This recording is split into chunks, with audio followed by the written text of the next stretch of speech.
Halo CSA Lovers, apa kabar? Kembali lagi bersama saya Lucky Boy Purnomo. Dan hari ini saya kedatangan seorang sahabat saya yang waktu itu kita sempat belajar bareng, kemudian menempuh pendidikan untuk meraih gelar CSA, Certified Securities Analyst, waktu itu tahun 2012 sebagai angkatan pertama. Hadir di hadapan saya nih David Sutianto. Apa kabar Mas Lucky? Kabar baik. Kabar baik. Sehat? Sehat. Harus sehat karena dia. bagaimanapun tengah pandemi kita tetap optimis dan juga bisa menjaga kesehatan. Itu dia, ya kan, sehat pikiran, sehat badan, dan kita jernih lihat market nih, ya kan, agar jernih menganalisa, ya kan. Nah, teman-teman barangkali sering lihat nih orang David Sutianto ini ada di TV, ada di koran, ada di majalah, macam-macam di internet. Nah, tetapi pingin tahu dong, siapa sih David Sutianto itu pada awal sebelum sampai seperti ini tuh. Kali pertama emang pingin banget belajar menjadi analis, terus jadi orang yang concern di lingkungan capital market. Itu gimana sih awalnya? Kecebur atau dijerumuskan atau emang gimana? Iya, jadi gini, awalnya itu saya ini orang fisik, jadi saya ini IPA SMA-nya. SMA ya. Tidak terlalu suka dengan yang bau-bau namanya ekonomi dan teman-temannya. Meskipun keluarga background-nya banyak yang bergerak di bidang ekonomi, tapi saya yang tidak gitu tertarik gitu di bidang ekonomi. Kemudian keceburnya itu pertama kali gara-gara kuliah. Jadi waktu itu saya kuliah ngambil PTN nggak dapet, akhirnya kecebur mau nggak mau harus masuk di kampus swasta ngambil ekonomi. Awalnya tuh nggak paham sama sekali apa itu akuntansi, dan teman-teman itu nggak paham sama sekali. Nah, setelah pada saat kuliah harus membuat yang namanya tugas. Jadi di kampus saya itu tugasnya 2 kali. Yang pertama itu adalah tugas akhir atau semacam kita bikin esai gitu. Kemudian yang kedua baru kita bikin skripsi. Nah, pada saat saya bikin tugas akhir itu berarti sudah semester 6 ya, mau tingkat keempat. Itu kepikiran ngambil apa nih yang bagus untuk kita teliti. Kebetulan waktu itu di kampus itu ada workshop mengenai pasar modal. Akhirnya tertarik dan mengambil penelitian mengenai pasar modal. Itu tahun berapa tuh workshop itu? Tahun saya lulus SMA 2007, mungkin sekitar tahun 2009 setelah PES. Jadi udah waktu itu subprime ya? 2008. Ya, sudah subprime mortgage, sudah crash kan waktu itu ramai pasar modal. Harga lagi murah-murahnya tuh. Baca-baca ya. Akhirnya coba melakukan penelitian. Waktu itu saya melakukan penelitian itu menghitung price earning ratio harga saham bank-bank perbankan. Ada BCA, BRI, Bank Mandiri. Waktu itu saya hitung ada 3 bank. Kenyataan dapat waktu itu BRI yang paling murah. Karena saya pakai datanya tahun 2008 ya, kalau nggak salah. 2011 saya betul kenyataannya apa yang di teorinya itu paling murah. Potensi kenaikan terbesar, betul BRI waktu itu naiknya cukup banyak signifikan. Nah, waktu itu kan ngambil data juga kan pergi ke sekuritas. Akhirnya berkenalan dengan dunia sekuritas. Di situ karena habis ngambil data, kemudian ditawarin untuk masuk magang. Kebetulan memang di sekuritas itu ya? Ya, di sekuritas itu. Kebetulan kakak juga waktu itu sudah mulai masuk sekuritas juga, jadi ada akses juga. Akhirnya masuk di situ, belajar jadi staff research. Masih magang waktu itu, staff research analis. Belum tahu apa itu research, belum tahu apa itu pasar modal, belum punya license dan teman-temannya. Masuk di dalam dunia sekuritas, kemudian sambil kuliah juga kan. Begitu kuliah, ambil skripsi, akhirnya ngambil lagi pasar modal. Tapi kalau kemarin lihat dari aspek fundamentalnya, price earning ratio, kali ini skripsi saya membahas tentang good corporate governance, GCG. Ya, jadi waktu itu barang baru GCG itu belum banyak yang bahas, jadi masih di hot topic bagaimana perusahaan berlomba-lomba untuk bisa comply dengan good corporate governance. Jadi pas kuliah itu ada workshop pasar modal, ikut. Habis itu tertarik untuk penulisan tugas akhirnya itu. Sampai akhir skripsi mengambil judul di lingkungan pasar modal, yaitu good corporate governance. Betul. Jadi 2 kali penelitian di pasar modal. Jadi waktu itu juga jadinya tuh bentuknya kayak skripsi. Jadi untuk jadi sarjana muda harus bikin paper juga, dibikinin jurnal juga. Itu mengenai price earning ratio. Sambil itu magang juga. Ya, sudah masuk kerja juga. Kebetulan saya kuliah lepas dari SMA itu karena nggak terima di PTN, mau tidak mau harus kuliah sambil kerja.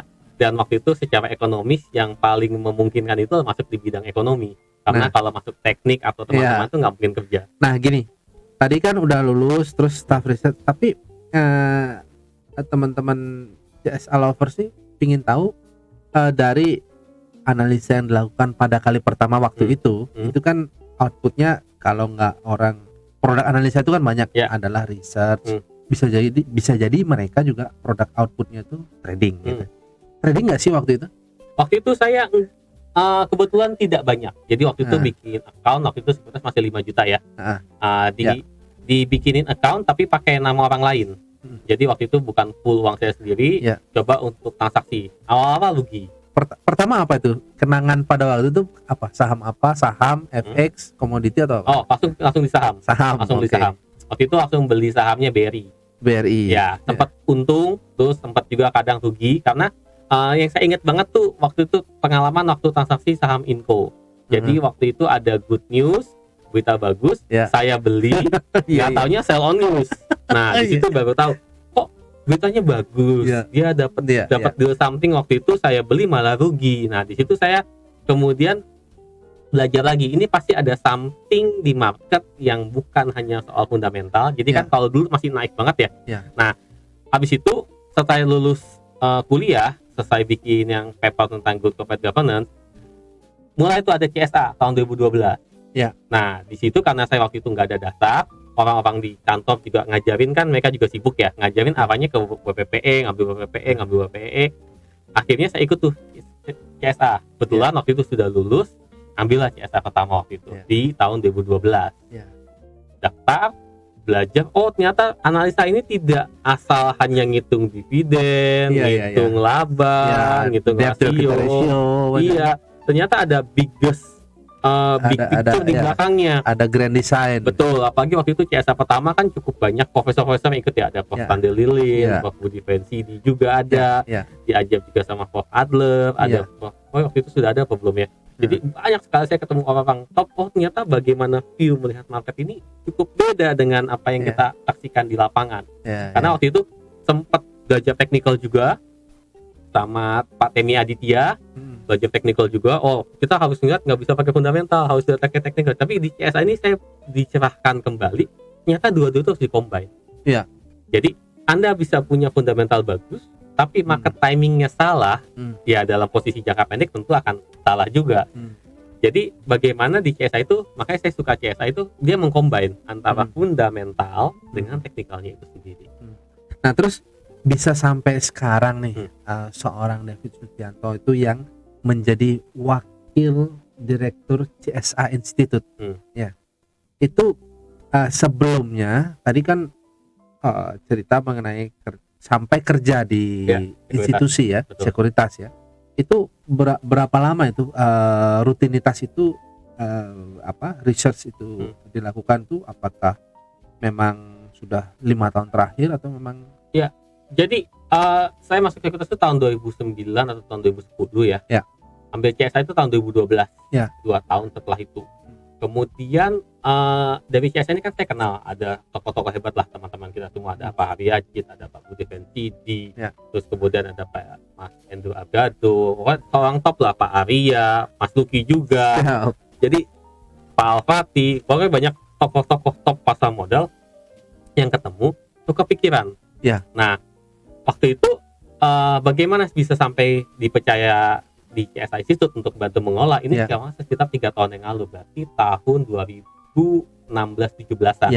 Waktu itu CSA menawarkan, karena saya sering banyak ngajar di CSA juga, mau nggak untuk bantu untuk manage di CSA Institute. Akhirnya ya saya masuk, dan di sini saya banyak untuk lihat di quality controlnya juga. Jadi bagaimana pendidikan yang dilakukan oleh CSA Institute ini bisa sesuai dengan kebutuhan dari industri pasar modal sendiri, dan juga di satu sisi knowledge yang didapatkan atau skill yang didapatkan dari peserta itu juga mumpuni gitu untuk industrinya. Jadi itu yang saat ini saya kerjakan di CSA itu. Nah ini saat ini nih kita lihat nih ada baju CSA ini register. Ini PDH, pakai dinas hariannya. Nah di sebelah kanan itu ada logo nih teman-teman, lihat nih. AAEI ini gimana sih, kenapa ada 2 logo ini, itu ceritanya gimana tuh? Jadi CSA Institute sendiri itu merupakan lembaga institusi yang mengajarkan program Certified Equity Analyst. Ya. Nah, AAEI sendiri adalah Asosiasi Analis Efek, yaitu adalah lembaga atau wadah yang menaungi para analis-analis. Jadi setiap lulusan dari CSA Institute yang sudah kompeten itu akan otomatis menjadi anggota dari Asosiasi Analis Efek. Di mana Asosiasi Analis Efek itu sudah berdiri juga sudah cukup lama, dan mereka menjadi wadah bagi para analis untuk diantaranya mengatur kode etik, kemudian juga menyuarakan jika terjadi katakanlah ada analis yang dispute dan teman-temannya, terus kemudian menjadi sarana juga bagi para analis untuk menyuarakan pendapatnya mengenai pasar modal. Nah, itu wadahnya di situ, sebagai asosiasi wadahnya ada di sana. Tapi partisipan itu bisa daftar AAEI tanpa harus ambil CSA atau gimana anjurannya? Ya, jadi kan gini, ini kan wadahnya kumpulnya teman-teman para analis. Jadi biasanya sih gerbang masuknya itu adalah dari lulusan CSA. Tapi kami juga membuka juga bagi teman-teman yang mungkin belum ingin gabung ke AAEI dan memang profesinya sebagai analis, ya itu feel free untuk gabung gitu ke kami. Karena visi dan misi dari AAEI adalah untuk bagaimana analis-analis ini bisa membangun pasar modal yang lebih baik. Jadi kita melihat aspirasi kita. Jadi kan saat ini terutama konsumen kita saat ini orang hanya dengan belajar sedikit saja, trial dan error langsung ini begini langsung publish, padahal tidak segamblang itu dalam dunia analisa. Tidak gitu. Sepolos itulah plan vanilla. Betul, karena kayak saya dulu waktu baru lulus kuliah, fundamental bagus is okay. Ini kok ada kabar bagus is okay, kita buying. Nggak taunya kita salah di market timing dan teman-temannya. Nah, itu yang seorang analis harus kuasai dua hal itu. Jadi baik dari analisa fundamental maupun dari analisa teknikal. Nah, itu kan masa kini seorang David Sucianto itu apa sih, tentu ada seorang yang telah memiliki sertifikasi itu digunakan oleh pengguna jasa yang memiliki sertifikasi sebagai pihak yang memberikan jasa atas posisinya gitu.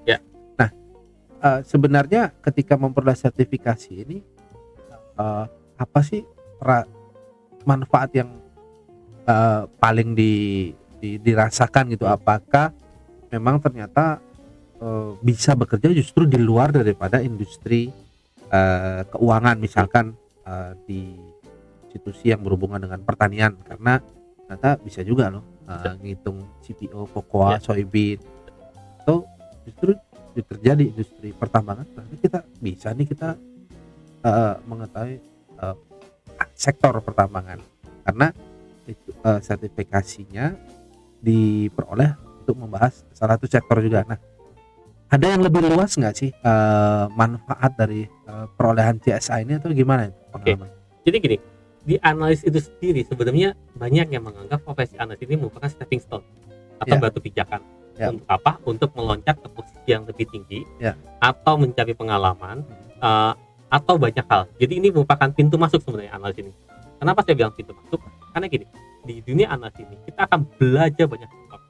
Apalagi kalau misalnya kerja di sekuritas yang sudah bagi per sektor, atau yang masih kecil dan belum bagi per sektor, itu akan banyak sekali mengetahui seluruh bisnis. Jadi menjadi seorang analis adalah bagaimana kita understanding the bisnisnya dulu. Jadi kita harus paham bisnisnya. Seperti misalnya pengalaman saya dulu waktu tahun 2012 saya CSA, itu saya paham banget dulu bagaimana batu bara itu bekerja, how it work, bagaimana mereka layer by layer, ngambil core-nya, ngitung kalorinya, ngitung sulfur dan teman-teman. Itu saya paham sekali mana batu bara yang bagus, spesifikasi untuk mesin dan segala macamnya. Cooking coal apa? Iya, betul. Cooking coal dan teman-teman itu saya paham sekali. Tapi pada saat saya selesai mempelajari dan jadi master di bidang tambang, kenyataannya harga komoditas melorot. Saya rekomendasi saham tambang pun percuma. Saya tahu ini tambang bagus, bahkan produksinya bagus, tapi harganya rendah. Harganya rendah kan, harga sahamnya pun turun. Sehingga PI saham tambang itu sempat semuanya di bawah 10. Itu PI di bawah 10 itu murah sekali. Nggak ada yang lirik, nggak ada yang beli. Nah, kemudian akhirnya saya beralih. Oke, tambang sudah nih. Nah, waktu itu CPO mulai naik daun. Mulai booming tahun 2012-13 CPO mulai booming. Akhirnya saya beralih. Oke, saya belum nih lagi CPO. Bagaimana mempelajari umur tanaman, umur produktif maksimalnya. Kalau perusahaan A ini ternyata tanamannya banyak tapi sudah tua, harus replanting, produktivitas dia tinggi. Yang ini memang kebunnya masih baru, belum beroperasi, tapi ke depan bisa operasinya booming dan segala macam. Belum lagi kita belajar mengenai weather, cuaca, ada La Nina, mereka punya pasokan bisa turun dan teman-temannya, itu kita belajar lagi. Jadi kalau misalnya kita bicara mengenai analisa, apalagi knowledge mengenai analis dari CSA maupun RSA, ini akan dipakai di banyak tempat. Jadi banyak sekali rekan-rekan sejawat saya yang tadinya menjadi analis di pasar modal, akhirnya itu pindah ke berbagai macam sektor. Iya, banyak yang ada dapen, ada ke sektor pertanian. Itu masih mending kalau financial relate, jadi masih di asuransi atau di perbankan atau di PE, private equity. Tapi banyak juga yang ke sektor-sektor real. Ya, ada yang masuk ke emiten yang menjadi corporate secretary, kemudian menjadi investor relation, jadi dia tahu bagaimana kita mikir saham dia bagus apa enggak. Nah, itu bisa apa ke sana. Tapi untuk dapat CSA ini ada program sebelumnya, ada RSA. Ya, atau memang langsung bisa bypass atau gimana? Bagi viewers yang ingin tahu, itu gimana sih langkahnya? Apakah kita harus ngerti banget market, ataukah kita bisa langsung datang aja karena kita ingin terjun ke dunia ini, itu gimana? Ya, jadi awalnya ini sejarahnya dulu tuh hanya ada CSA, Certified Securities Analyst. Nah, akan itu untuk orang-orang yang sudah punya pengalaman di dalam bidang analisa efek, kemudian juga pendidikannya mungkin minimal S2 waktu itu ditentukan ya. Saya waktu itu bisa masuk karena saya S1 dan sudah pengalaman lebih dari 2 tahun menjadi analis efek kerja di sekuritas. Nah, tapi kita sadar kita nggak bisa bikin ini eksklusif untuk teman-teman yang memang bermain di situ saja. Jadi akhirnya diputuskanlah kita harus bikin stepping stone di bawahnya itu untuk orang-orang yang fresh graduate, atau bahkan kalau kita kerjasama dengan kampus yang belum lulus pun masih tingkat akhir bisa ngambil yang namanya RSA, Register Securities Analyst. Bentar, berarti belum lulus boleh? Asal kerjasama dengan kampusnya. Jadi kita ada kerjasama dengan beberapa kampus, jadi begitu dia lulus, bundling, dia dapat RSA, dia dapat gelar S1-nya. Nah, akhirnya kita bikin yang namanya RSA. RSA ini apa? Ini untuk filter, untuk batu pijakan awal bagi orang-orang yang belum punya experience di pasar modal, atau mungkin pendidikannya tidak relate bahkan ke pasar modal, tapi ingin belajar mengenai analisa dan teman-temannya. Ini ada di RSA. Jadi kita bukan ini. Nah, bisa nggak tiba-tiba saya nggak mau RSA dulu Pak, langsung CSA? Bisa saja, tapi syaratnya tentu akan lebih sulit. Dan caranya misalnya harus S2, kemudian juga harus sudah pengalaman setidak-tidaknya. Karena kenapa? Karena kami tidak ingin orang langsung loncat ke CSA, akhirnya nanti mengalami kesulitan dalam ujiannya, dalam mengikuti materinya, itu mengalami kesulitan. Kami ingin ambil dulu yang di RSA sebaiknya, kalau misalnya masih buta, awam dengan pasar modal, ngambil dulu RSA, nanti kalau sudah lulus baru lanjutkan ke CSA. Itu partisipan saat ini memang harus dari butlah orang yang memang ada di bidang keuangan, atau sebenarnya siapapun bisa memulai dari RSA. Sebutlah dari fakultas mungkin related ya ke ekonomi gitu. Nah, apakah teknik mesin atau itu bisa? Contohnya jadi kalau RSA ini everyone can masuk. Jadi siapapun bisa apply. Jadi baik nanti can be join pendidikan nanti teknika, atau katakanlah dia baru lulus S1 belum punya pengalaman di pasar modal, atau mungkin lulusan dari misalnya ilmu komunikasi tapi sudah kerja di sekuritas, ini sebaiknya ngambil di RSA dulu. Ini stepping awalnya, karena di sini di RSA kita ajarkan benar-benar dari awal. Bagaimana pengetahuan mengenai efek, kemudian view, bagaimana kita melihat view market, bagaimana kita understanding how economic works, karena itu penting. Banyak orang yang mungkin paham ekonomi tapi nggak paham bagaimana siklus ekonomi itu bisa bekerja. Jadi bagaimana transaksi antara insan individu bisa menggerakkan perekonomian sebuah supply negara, side, demand side. Nah itu penting sekali untuk diketahui. Karena kenapa? Tanpa itu semua kita nggak bisa tahu bagaimana kita melihat pasar. Misalnya seperti kondisi pandemi seperti ini, apakah ada peluang? Apakah semuanya jelek? Nah itu yang harus kita pelajari, itu bisa kita ketahui gitu dengan cara kita paham bagaimana ekonomi itu bisa bekerja. Itu RSA programnya berapa lama, ataukah ada temporary atau gimana? Ya, kita ada batch-batchnya sih. Jadi satu batch itu tergantung sessionnya. Kalau misalnya setiap Sabtu Minggu itu sekitar 6-8 kali pertemuan. Jadi tergantung batchingnya. Kalau CSA itu lebih banyak pertemuan, bisa sampai 10-12 kali pertemuan. Dan untuk unit kompetensinya pun beda. Jadi ini kan kita semua standar BNSP ya. Oh, on behalf BNSP. Betul. RSA dan CSA ini on behalf BNSP. Kenapa kita behalf ke BNSP? Karena ini sertifikasi untuk profesi, untuk pekerjaan. Bagus banget ini memang. Iya.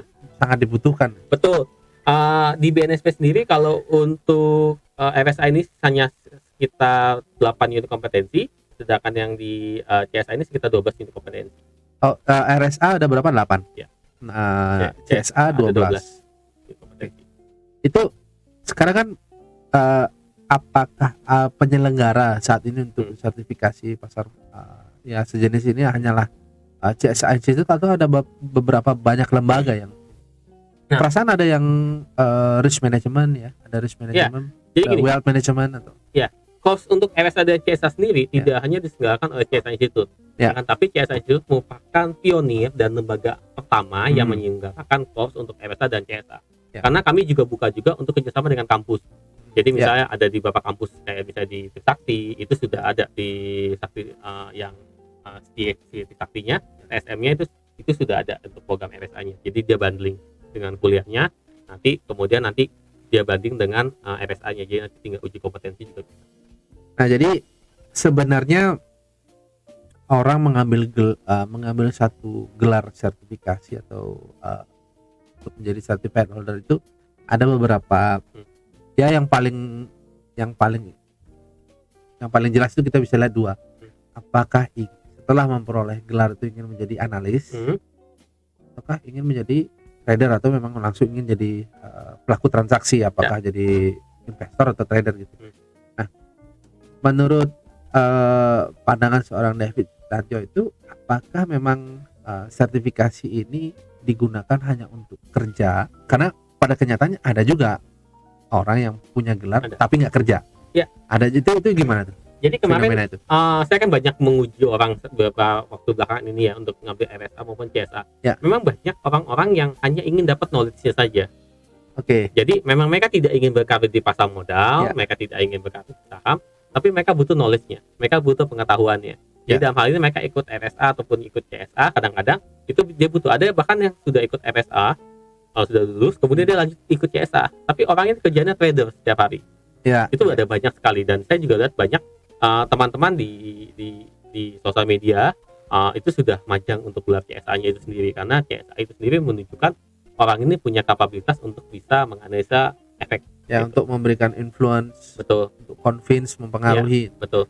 Oh, jadi memang itu bagus banget ya, ini program nggak harus kita bekerja di satu institusi atau satu department untuk bisa dapat sertifikat. Bahkan kita ada juga orang yang memang join hanya untuk dia tahu bagaimana poin-poin utama ya dari. Betul. Dan bahkan untuk bagi fresh graduate, sertifikasi ini menjadi hal yang mutlak saat ini.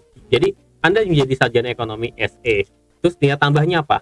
Begitu Anda SE punya RSA, kemudian mungkin punya yang untuk manajemen risiko, itu akan jadi nilai tambah kita pada saat kita mengajukan apply sebuah pekerjaan, atau bahkan pada saat kita ingin memulai bisnis, itu juga bikin knowledge kita jadi nambah untuk confidence kita, maupun dari kita punya skill itu juga nambah. Karena di program-program sertifikasi seperti RSA dan CSA itu mengedepankan kepada bukan hanya kepada knowledge, tapi bagaimana kepada attitude, dan juga yang penting kemampuan untuk bisa bekerja. Jadi ending dari program RSA dan CSA ini adalah bagaimana kita bisa apply to work. Jadi katakanlah di kampus kita belajar nih mengenai teori ekonomi, supply dan demand dan segala macamnya, tapi aplikasi di nyatanya itu di CSA dan RSA yang ajarkan. Jadi bagaimana kita melihat inflasi, bagaimana kita melihat pertumbuhan ekonomi, bagaimana kita melihat sebuah industri atau sektor sedang booming atau tidak, itu kita belajar di RSA dan CSA ini. Nah, bicara masalah ending ya, ada pertanyaan nih, emang pasti lulus?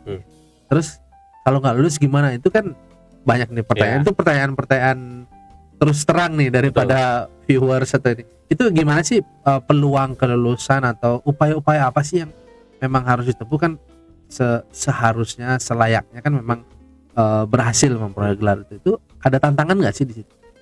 Nah ini di sini nih, apakah pasti lulus? Tentu tidak. Ya. Kami di RSA dan CSA ini sangat menjaga sekali dengan standar kami. Ya. Jadi standar kelulusan benar-benar dijaga. Dan juga jangan salah kira, kita ini ujian bukan hanya di RSA dan CSA saja, tapi nanti ujian itu akan kita lempar ke lembaga sertifikasi profesi atau LSP, dalam hal ini LSP Pasar Modal atau LSPPM. Ya. Jadi nanti tingkat kelulusan yang diberikan oleh RSA dan CSA itu akan diuji lihat lagi oleh asesor.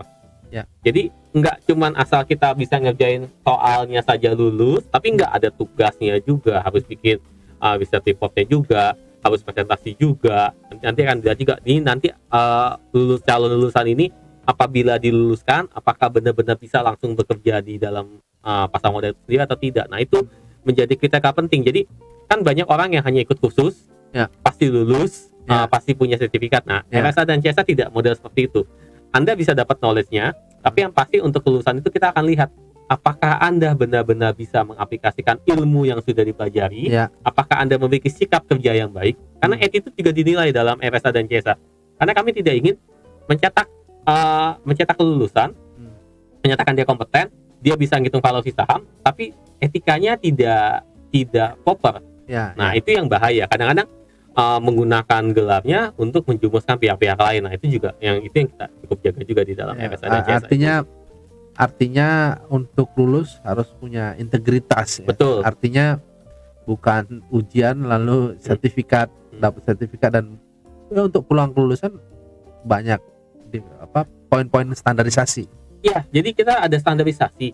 Jadi biasanya kalau untuk kelulusan itu ya kita akan menggunakan tiga alat uji.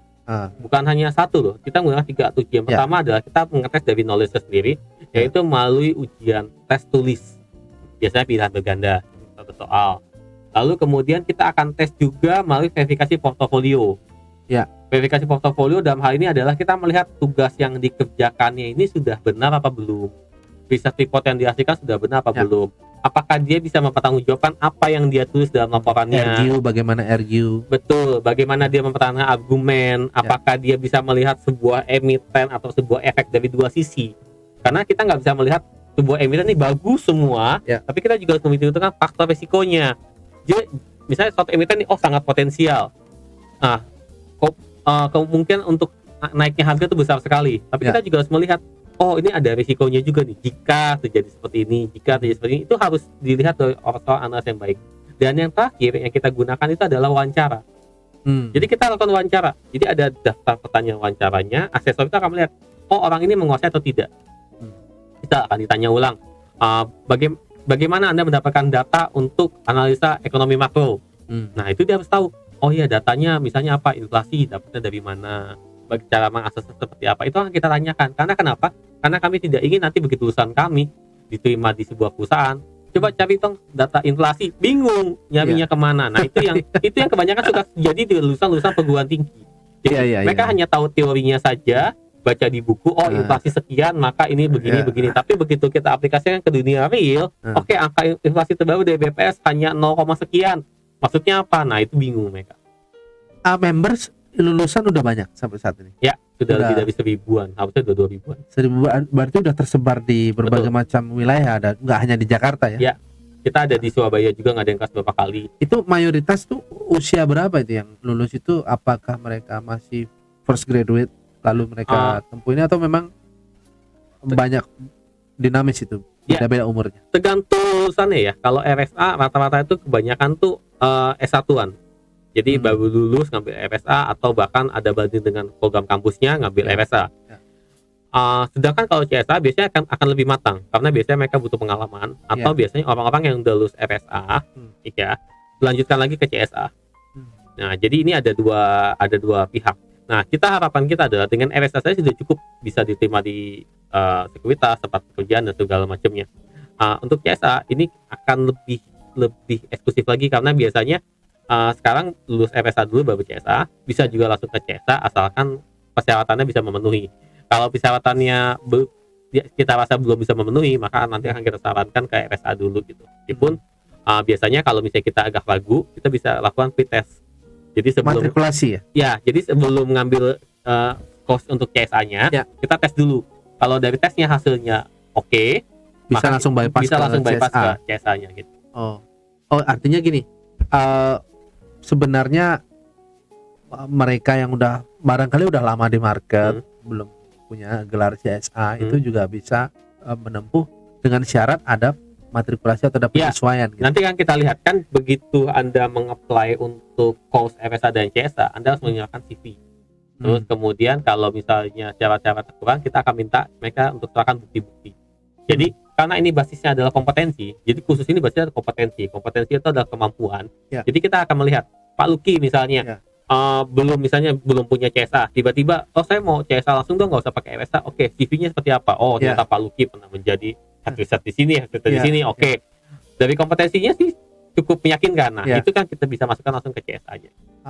Oke. Jadi bagi teman-teman nih yang ingin mengikuti program ini, kumpulkan nih CV dengan aktivitas kan, dengan prestasi, dengan milestone atau batu lompatan mengikuti berbagai macam kegiatan di berbagai macam bidang agar dapat penyesuaian dari CSA ini. Dari program ini karena kan kami juga melihat juga. Jadi yang penting kan adalah di kompetensinya. Jadi kalau seorang ini kompeten, ya kenapa enggak gitu. Kita pasti akan dengan happy tuh yang terimanya. Cuman yang jadi masalah kadang-kadang adalah kami melihat orang ini kayaknya belum kompetensinya belum sampai ke sana. Maksa untuk ambil CSA, dan itu biasanya sih endingnya sih jadi kurang bagus ya. Nggak lulus itu. Sering kan begitu. Oke. Makanya kalau itu kita akan arahkan ke FSA, karena FSA cenderung lebih basic, dapat knowledge-nya juga, beberapa pengenalan mengenai analisa juga. Yang penting mindset-nya kebentuk dulu. Terus ngomong-ngomong, hobi apa nih sekarang nih? Saya saat ini terlalu sibuk, Mas Luki. Apa tuh? Sibuk apa? Jadi saya saat ini masih dalam program doktoral di IPB. Dan itu sangat menguras waktu dan tenaga sekali. Risetnya pun sama tentang pasar modal juga. Udah semua mata kuliah udah sudah. Jadi ini sudah tinggal apa proposal? Proposal sudah. Tinggal seminar hasil, kemudian menuju ke ujian tertutup. Sekarang lagi untuk proses untuk publishing jurnal. Itu apa? Tematik bahas apa itu? Jadi ini yang menarik. Kalau dulu saya waktu sarjana muda ngambil price earning ratio, S1-nya ngambil good corporate governance, S2-nya ngambil market microstructure, terhadap semua terhadap pasar modal. Hasbro, Maureen O'Hara. Market microstructure itu bagaimana regulasi yang diubah itu bisa mengubah struktur dari pasar itu sendiri. Jadi IHSG bisa naik dan turun bukan karena emitennya, tapi karena perubahan peraturan. Itu market microstructure. Yang terakhir ini saya mau finalnya ngambil dari aspek behavioral. Berarti Daniel Kahneman. Jadi prospek teori. Jadi itu yang terutama prospek teori yang akan saya uji. Jadi saya melihat bagaimana behave dari investor individu yang saya angkat terhadap di pasar modal Indonesia. Jadi saya ingin mengupas pasar modal ini dari berbagai macam sisi. Fundamental, terus good corporate governance-nya, kemudian market strukturnya, dan sekarang yang belum ini ada di behavioralnya. Jadi bagaimana perilaku investor individu di pasar modal Indonesia, dan anomalinya banyak dan hasil sangat menarik sekali. Tapi evidence temuan dan novelty itu sebenarnya menunjukkan apa? Perilaku investor atau trader di Indonesia ini memang risk averse ataukah memang mereka sangat suka dengan fenomena risk taker, atau gimana sih itu? Jadi dari gini, observasi itu. Dari hasil saya sebenarnya ini masih dalam pembahasan dengan para pembimbing. Tetapi kisi-kisinya seperti ini. Kita tahu pasar modal kita ini 60-70% itu isinya LQ45. Dan saham-saham LQ45 kita bisa kategorikan saham-saham yang lebih rendah risikonya. Kenapa? Karena kita risiko ada sistematis dan yang unsystemik. Unsystemik LQ45 ini sudah mengalami satu risiko, yaitu adalah risiko likuiditas. Jadi saham-saham di LQ45 itu hampir bisa dibilang risiko likuiditasnya itu kecil lah. Kita mau likuidasi cepat, tradingan juga cepat. Faktanya investor individu yang saya teliti data cukup banyak. Totalnya itu saya ada 10.000 investor yang saya lihat datanya, dengan total portofolio mencapai sekitar 13 triliun. Jadi besar, angkanya kita main angka besar. Itu sebagian besar punya LQ45, di portofolio mereka itu sedikit. Jadi katakanlah market kita 60-70% menarik banget nih. LQ45. Jadi mereka punya LQ45 rata-rata di bawah 20%. Jadi udah ditawarkan LQ45 dengan fenomena yang liquid, pada kenyataannya hanya 20% dari portofolio mereka. By number. Ya. Jadi kita bicara uang 13 triliun. Iya. LQ45-nya itu hanya sekitar 20% ke bawah. Berarti sebenarnya mereka jiwa taking risk-nya cukup ini ya. Betul. Meskipun memang kalau kita bilang mereka sangat suka risiko, itu pasti debatable. Iya. Nah, tapi dari semesta yang seperti itu, dari data yang saya dapatkan seperti itu sudah menunjukkan portfolio mereka memang kalau misalnya untuk investasi saham, mereka cenderung lebih suka yang fluktuatif. Iya. Jadi cara pandang prospek teori, kemudian pendekatan event study atau studi peristiwa itu mereka dapat dikatakan yang untung cepat mana sih gitu, kemudian yang high volatility itu yang mana dampaknya langsung nggak ke dompet gua nih gitu. Betul. Padahal udah ada tawaran satu produk LQ45 gitu ya. Jadi gini, kalau kita bisa menarik teori CAPM, portofolio yang paling oke adalah portofolio yang menyerupai pasar. Ya, jadi kalau kita bicara dengan fund manager, mereka akan lihat tuh pembobotan SG45 atau pembobotan IHSG. Makin besar bobotnya, makin besar mereka tahu posisi di situ kan. Jadi mereka akan sesuaiin sama dengan IHSG. Tujuan fund yang baik kan seperti itu. Jadi dulu pernah ada fenomena HMSP. HMSP itu likuiditasnya tidak terlalu tinggi waktu itu, tapi bobotnya besar. Di dalam IHSG maupun SG45, akhirnya power fund kan guru harganya. Dibeli supaya dia balancing lagi. Nah, itu yang rasional. Kenyataannya investor individu tidak begitu. Jadi penelitian saya ini nantinya akan melengkapi penelitian juga yang telah dilakukan oleh Prof. Budi Fensidi. Jadi Prof. Budi Fensidi behavioral dia sudah mendapatkan kalau investor di Indonesia ini tidak melakukan diversifikasi dengan baik. Itu final dari disertasi dia itu. Dia melakukan diversifikasi yang baik. Saya nanti akan melengkapi hasil itu. Jadi investor individu Indonesia hasilnya seperti apa nanti.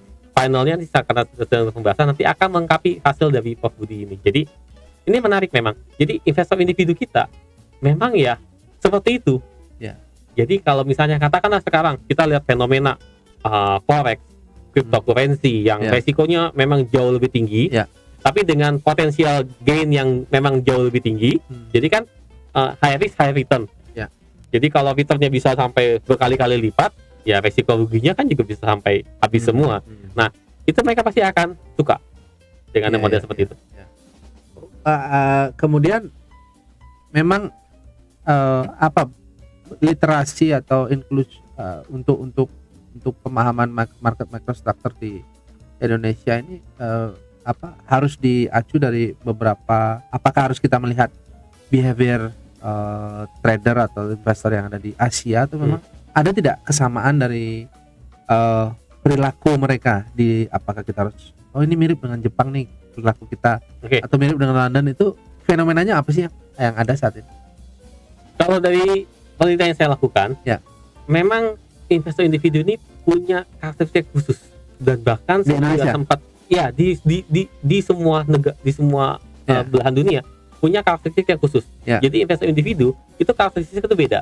Jadi kalau dibilang mereka ini investor berkebutuhan khusus ya, artinya jadi mereka tuh secara kelompok, kalau kita kelompokkan mereka sebagai satu kelompok, itu punya pola yang unik dan beda dengan teori-teori yang selama ini banyak kita pelajari.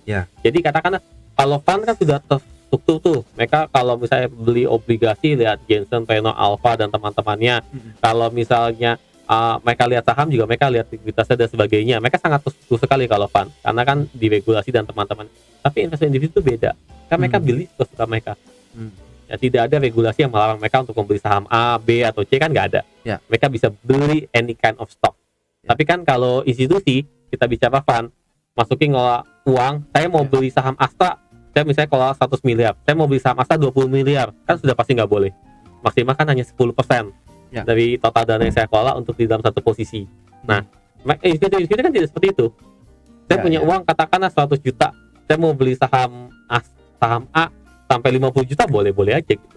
Nah, ini kan kita sedang bicara mengenai kekinian seorang David Sutianto sebagai wakil Presiden Direktur CSA Institute. Ya.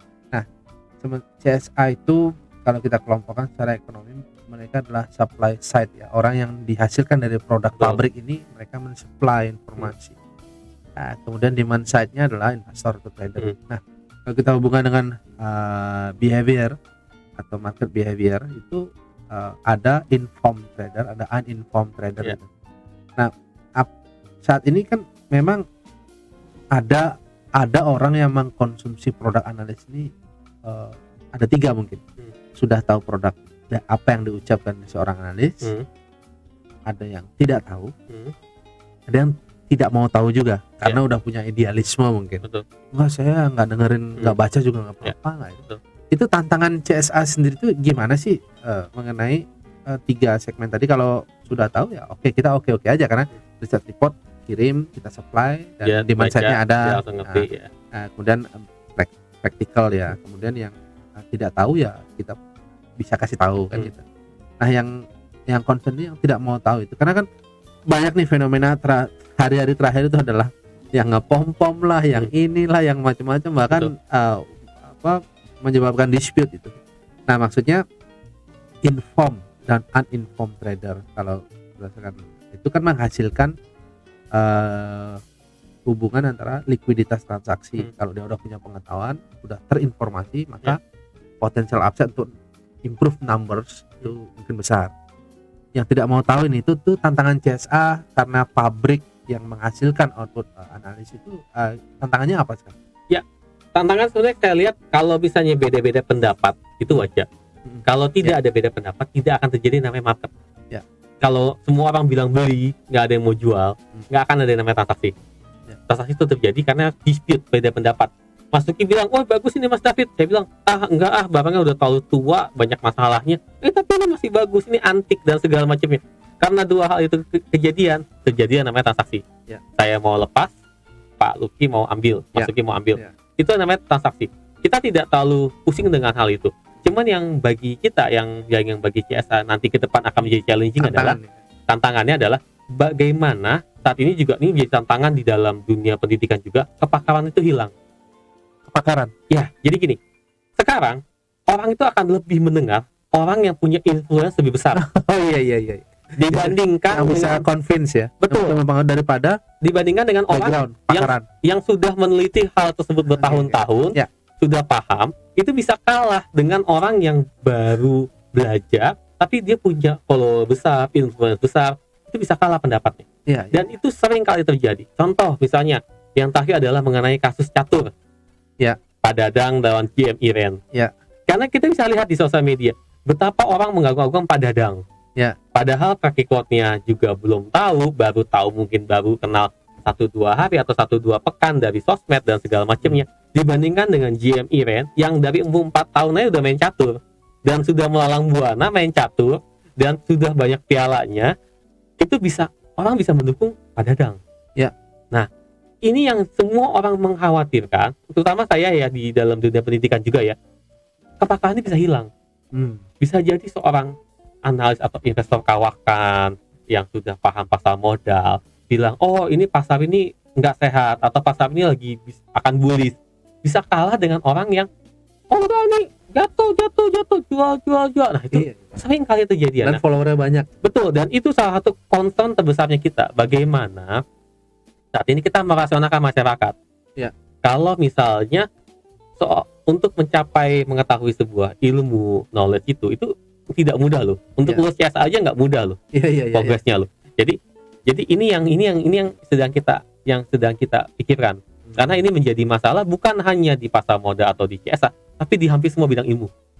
Bayangkan profesor bisa didebat sama orang yang mungkin nggak jelas pendidikan dan segala macam. Itu kejadian. Contoh paling fenomena paling ketaranya kalau misalnya kita kan CSA merupakan lembaga pendidikan ya. Kita ngobrol juga dengan teman-teman yang lain. Itu ya contoh kasus catur itu tadi. Bagaimana seorang yang sudah main catur puluhan tahun bisa kalah dengan orang yang baru 2 minggu yang lalu kita tahu. Nah, itu masalah yang cukup pelik. Dan satu hal lagi, khusus bagi dunia finansial, saat ini era disrupsi. Bagaimana kan CSA ini ujung-ujungnya adalah bagaimana kita memvaluasi sebuah perusahaan atau sebuah efek. Ya, misalnya di sini ada perusahaan nih.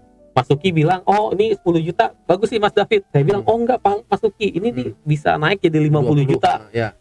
Ada dispute di sana. Saat ini dispute itu semakin besar dengan munculnya adalah startup. Ya.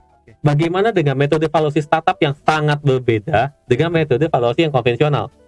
Katakanlah, kalau perusahaan konvensional saat ini kita bicara PI. PI ini IHSG kisaran 15 sampai 30 kali. Ya, kita tahu PI Unilever pernah di kisaran 50 kali. Itu termasuk kita bilang mahal. Tapi ada juga bilang wajar. Oh, wajar Unilever perusahaan bagus dan segala macamnya. Nah, sekarang kita bicara dengan startup, mereka ngambil valuasi itu bukan dari earning loh, bukan dari laba bersih. Oh ya, dari apa tuh? Tapi kadang-kadang dari pendapatan, bahkan kadang-kadang kalau misalnya perusahaan-perusahaan startup marketplace, ya, itu dari gross merchandise value. Gross merchandise value adalah berapa jumlah transaksi yang di-generate di marketplace tersebut. Oh, jadi dasar ini fenomena analisa ya, fenomena analisa yang dulunya sangat memprioritaskan parameter, apakah itu debt to equity ratio, apakah price book value, kemudian price earning ratio dan sebagainya. Ternyata dengan perkembangan zaman ada cara baru gitu. Dan itu diakomodir nggak oleh CSA untuk diberikan sebagai literasi bahwa yang lulus CSA ini nanti bisa loh kalau ke depan ada IPO startup itu sudah masuk dalam coverage analisa silabus gitu. Betul. Di CSA ini kita berikan meskipun belum terlalu dalam ya, karena satu ada beberapa kendala kita alami. Yang pertama adalah metodenya belum baku. Ya. Metode belum baku. Jadi beda venture capital, beda cara untuk melihat sebuah startup itu sendiri. Jadi beda visi bisa beda. Dan valuasi sendiri sangat bias. Jadi kadang-kadang baru saja disuntik, katakanlah ini dia $10 juta. Terus tiba-tiba loss besar, nilainya bisa langsung berubah jadi $1 juta. Nah, itu sering-sering terjadi kita lihat. Contoh yang paling kasar, yang paling terkenal itu Airbnb. Airbnb kan bukan Airbnb, apa? WeWork. Itu working space. Ya, working space. WeWork itu kan pernah sampai besar sekali untuk valuasinya. Iya, zaman itu SoftBank ya. Iya, SoftBank masuk, dia beli mahal sekali. Iya. Terus kemudian tahu-tahu nilainya anjlok. Nah, itu kan bisa kejadian. Dan contoh misalnya kayak GMV, ini menarik nih. Karena ke depan banyak startup yang IPO nih. Banyak. Ya, jadi gimana? GMV gimana? Jadi misalnya ini, marketplace saat ini. Ya. Marketplace itu, jadi kan kalau zaman dulu sebelum misalnya ada modal menciptakan valuasi, bagaimana kita mengukur kekayaan sebuah perusahaan itu dari asetnya? Ya. Pak Luki punya apa? Punya mobil, punya rumah, kita hitung asetnya, tanah dan segala macam. Nah, kalau sekarang kita ngitung dari Pak Luki net profitnya berapa tahun? Kita kalikan namanya mungkin price earning ratio. Kalau profitnya setahun 100 juta, generate dari pendapatan dari pengeluaran, berarti kekayaan Pak Luki ini kira-kira 100 dikali 10 misalnya, 10 kali, berarti sekitar 1 miliar. Nah, kalau sekarang kita bicara misalnya marketplace itu pakai gross merchandise value, jadi adalah berapa banyak transaksi yang di-generate di marketplace itu, itulah nilainya nanti dikali. Jadi bayangkan, kalau price earning ratio itu berapa laba yang didapatkan dari marketplace itu. Saya Pak Luki punya ya, CSA itu adalah marketplace. CSA itu tuh labanya setahun hanya 100 juta. Oke, berarti nilai CSA itu tuh 100 juta dikalikan dengan 10 kali. Berarti nilainya hanya 1 miliar. Itu dihitung pakai standar PI. Nah, pendapatan CSA itu kan kalau labanya 100 juta kan nggak mungkin 100 juta dong pendapatan dong. Pendapatannya katakan 1 miliar. Oke, kalau kita ngitung pendapatan dikali 10, itu berarti nilainya adalah 10 miliar. Ya. Nah, ini udah beda. Nah, GMV itu beda lagi. GMV itu adalah berapa total transaksi yang ada di dalam CSA itu, total transaksinya. Nah, itu kan dia ngambil fee itu kan hanya 1 atau 2% untuk jadi pendapatannya. Tapi transaksinya kan jauh besar dari itu. Katakanlah transaksi di sini ada sampai 100 miliar. Nah, berarti nilai startupnya ini adalah katakanlah 3 kali GMV, berarti nilai sampai 300 miliar.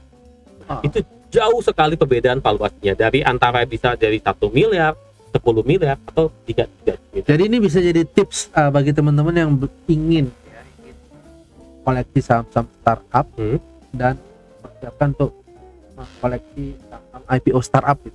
Ya, valuasi mereka beda dan ini yang jadi kalau ditanya challenging CSA apa? Challenging CSA ya ini, karena ini benda baru yang harus kita pelajari. Metode valuasinya juga beda lagi. Bagaimana kita bisa memvaluate something yang baru dengan kacamata yang baru? Ya, artinya it itu sudah jadi silabus yang dipersiapkan CSA ya? Ya, kami kasih itu di dalam materi evaluasi kami kasih introduction. Bagaimana cara orang yang pada umumnya memvaluasi startup. Meskipun sekarang valuasi jauh lebih berkembang lagi. Katakanlah dulu kalau website tuh price per click. Jadi website ini berapa banyak dikunjungin orang. Pay per click ya? Ya, pay per click. Ya. Nah, terus kemudian kadang-kadang kalau aplikasi handphone user itu, dia lihat screen time. Screen time sama jumlah login harian. Makanya kalau masuki main game itu pasti ada daily login. Jadi masuki harus login, terus kemudian dapat bonus setiap kali login. Dia dihitung dari situ ya. Dihitung dari situ. Terus kemudian dia ada screen time. That's why makanya UI itu kadang-kadang dirancang exit itu agak sedikit lebih susah. Ada beberapa game bahkan nggak punya tombol exit. Nah, itu dirancang supaya orang selama mungkin buka aplikasinya. Dan ada di screen itu. Betul. Jadi nanti dihitung berdasarkan screen time. Jadi banyak hal-hal yang menjadi mata uang baru yang menjadi cara kita melihat perusahaan, startup atau aplikasi atau teman-teman itu di dalam time in a new way. Dan ini menjadi challenging bagi anak-anak seperti kami. Karena nanti kan once mereka masuk ke dalam bursa, kita kan harus bisa memvaluate mereka dengan baik. Kira-kira harga segini udah wajar apa belum? Kalau dengan metode-metode konvensional yang selama ini kita pakai, bayangkan kalau kita pakai dividen discount method DDM, nggak bisa. Mereka tidak bagi dividen. Kalau kita pakai cash flow analysis DCF, discounted cash flow, mereka nggak bisa. Kenapa? Karena cash flow-nya masih postur harusnya juga beda. Dan cash flow-nya masih minus. Jadi kalau kita pakai earning masih rugi. Kalau pakai cash flow masih minus. Tapi nilainya naik terus. Nah, ini yang harus kita berpikir ulang. Jadi mereka nggak bisa pakai PE PBV, tentu sudah tidak mungkin bisa masuk di mereka. Pakai DCF pun juga nggak bisa. Makanya kenapa? Kalau kita lihat startup besar saat ini, sebagian besar pasti masih rugi. Jadi menarik banget nih CSA Institute karena selalu beradaptasi dengan fenomena kekinian. Nah, ini rasanya satu episode juga kita nggak cukup. Rasanya ada episode berikutnya nih, kita bahas mengenai hal-hal yang terbaru atau yang terkini mengenai teknik-teknik analisa. Karena saya menemukan di sini ada satu metode adaptasi atau new normal terhadap pendekatan analisis karena industri juga berkembang. Betul. Startup. Jadi ikuti terus kita akan bahas topik-topik yang menarik dan jangan lupa nanti baca keterangan di deskripsi mengenai CSA itu dan ikuti terus ya. Terima kasih, saya Lucky Bayu Purnomo dan David Sutianto. Oke, sampai jumpa pada episode berikutnya. Terima kasih.